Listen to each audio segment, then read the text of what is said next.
Hello.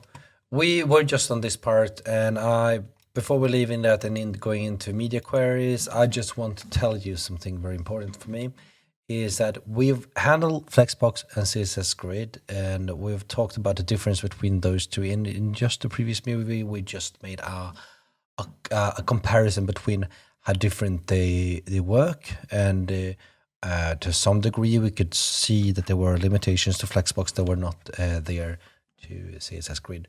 But there are situations where I would use Flexbox anyway. I just want you to know that the Flexbox is not out of the window. It's just not used as much as CSS Grid because it's well, it really depends on how fluid you want things to be. I want to really remark on this. I can make things quite fluid with CSS Grid, but this is a grid. And if you're working with all the grid properties and all of that, I can really lock it up and I cannot make it as fluid. Now I can fix that due processes, but sometimes that kind of fluidity that you want is easier managed with Flexbox. So there's like a counterweight to what I said in the last video. I just want you to keep an open mind to say both of these two serve a purpose. And even though I use Grid more and more and more, I still find use cases where I use Flexbox.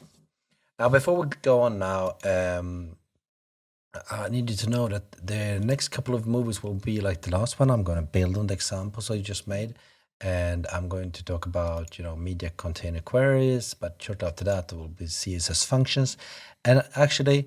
The main thought was to take CSS functions and then custom properties, but basically custom properties is a type of CSS function. So I might include them, like mix them up here for some in a way. So just stay tuned. Even though this structure is not kept, it is going to make sense when you see it. So next up, it's media and container queries. Thank you very much. See you in the next video. Sorry.